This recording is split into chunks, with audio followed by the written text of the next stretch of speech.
It's something I want to have a play around with. So, I'll show you the picture. Oh, book. It's this one. It's a very good book. It's very interesting as well. And I saw this picture, and it's hummus with fried lamb mince on top that's been a little bit spiced. And I kind of thought, that looks interesting. But then I kind of went down a rabbit hole of thinking about how lots of foods are very similar. It's just the ingredients that are a little bit different. So I was then thinking about, what was I thinking? That you would take. So if you go to Italy, they'll have like polenta with wild greens. And I was kind of thinking, well, it's not that dissimilar. You haven't got any lamb, so you'd use wild greens. And you haven't got polenta, so you use a bean puree, which is chickpea is a hummus is a chickpea puree. So I was kind of thinking that there's lots of things where you'd have, and then there's like a hop and a skip and a jump to like polenta with a bit of meat ragu, and then but you kind of go, well, it doesn't have to be polenta, it could be a bean ragu, and then we're kind of back at the where you could actually have hummus with a meat ragu. So I was kind of thinking that kind of dish, the hummus dish, you would just use different ingredients wherever you kind of were. So I was thinking, what do we have? And I was thinking, well, we've got some chickpeas, so we'll use some chickpeas. So we'll mash some chickpeas, but we'll make it hot, and we'll use butter instead of, excuse me finger, and we'll use butter instead of oil. Need some more salt, some more pepper, and I haven't got any lamb. It needs a bit more butter.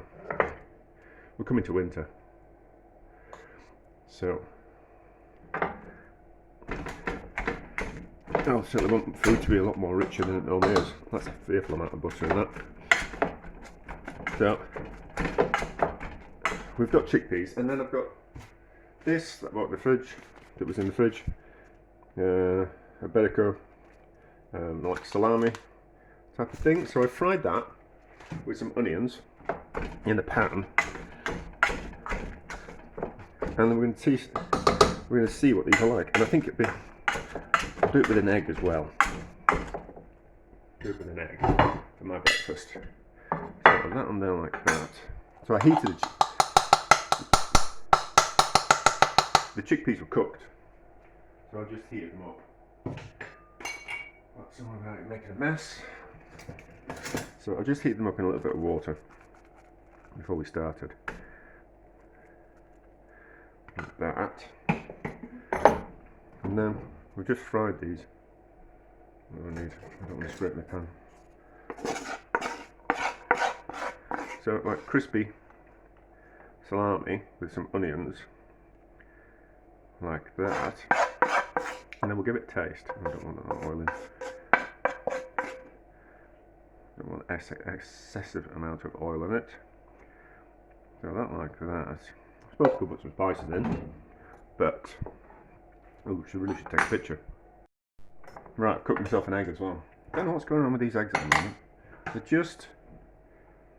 supposed to be farm eggs, and they're just not as fresh as they should be. So I was thinking about this,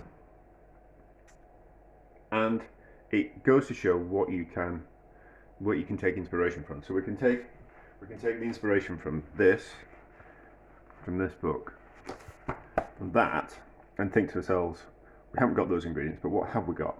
So if we had some beans, I would have used some cooked beans instead of the chickpeas, or a bit of polenta.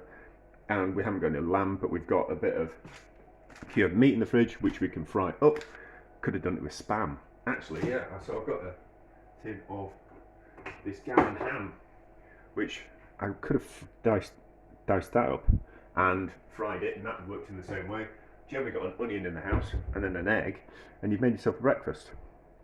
So from something from the Middle East to something that we've got, take inspiration from the Middle East and see what we've got around the kitchen and use that. But there we go. It is delicious because I've already tried it. Actually, it probably would be nice with a bit of spice. Actually, with a bit of spice, even though we've got like spicy sauce, spicy salami in there. That's lovely. I'm going to enjoy that for my breakfast. A success.